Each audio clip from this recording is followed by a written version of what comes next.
The Book of Magic. Edited by Gardner Dozois.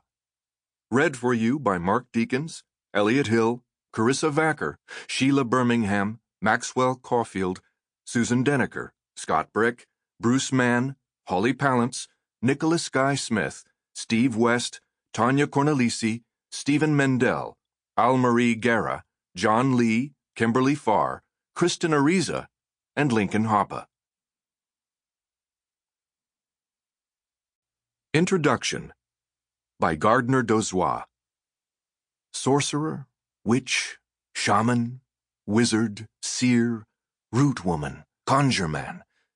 The origins of the magic user, the one who intercedes with the spirits, the one who knows the ancient secrets and can call upon the hidden powers, the one who can see both the spirit world and the physical world, and who can mediate between them, go back to the beginning of human history and beyond.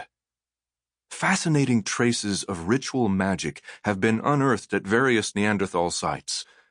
The ritual burial of the dead, laid to rest with their favorite tools and food, and sometimes covered with flowers. A low-walled stone enclosure containing 7 bear heads, all facing forward. A human skull on a stake in a ring of stones. Neanderthal magic. A few tens of thousands of years later, in the deep caves of Lascaux and Pechmerle and Rouffignac, the Cro-Magnons were practicing magic too, perhaps learned from their vanishing Neanderthal cousins.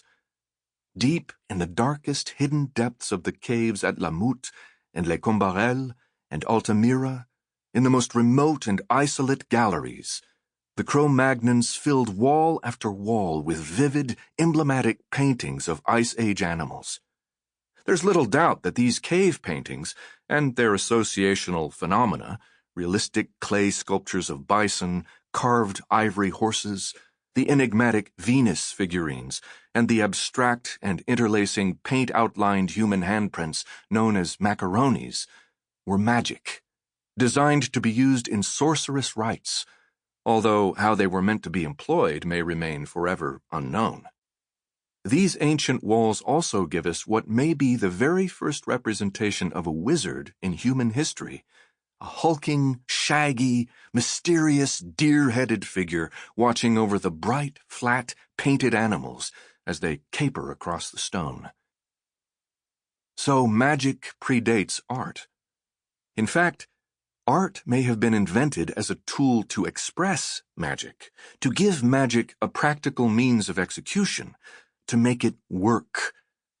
So that if you go back far enough, artist and sorcerer are indistinguishable, one and the same, a claim that can still be made with a good deal of validity to this very day. Stories about magic go back a similar distance, probably all the way back to when Ice Age hunters huddled around a fire at night, listening to the beasts who howled in the inky blackness around them. By the time that Homer was telling stories to fireside audiences in Bronze Age Greece, the tales he was telling contained recognizable fantasy elements: man-eating giants, spells and counterspells, enchantresses who turned men into swine, that were probably recognized as fantasy elements and responded to as such by at least the more sophisticated members of his audience. By the end of the 18th century, something recognizably akin to modern literary fantasy was beginning to precipitate out from the millennia-old body of oral tradition: folk tales, fairy tales, mythology, songs and ballads, wonder tales, travelers' tales, rural traditions about the good folk, and haunted standing stones and the giants who slept under the countryside, first in the form of Gothic stories, ghost stories, and arabesques, and later, by the middle of the next century, in a more self-conscious literary form in the work of writers such as William Morris and George MacDonald, who reworked the subject matter of the oral traditions to create new fantasy worlds for an audience sophisticated enough to respond to the fantasy elements as literary tropes, rather than as fearfully regarded, half-remembered elements of folk beliefs.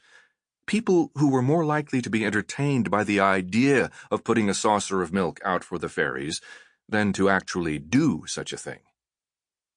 By the late 19th and early 20th centuries, Sample complete. Ready to continue?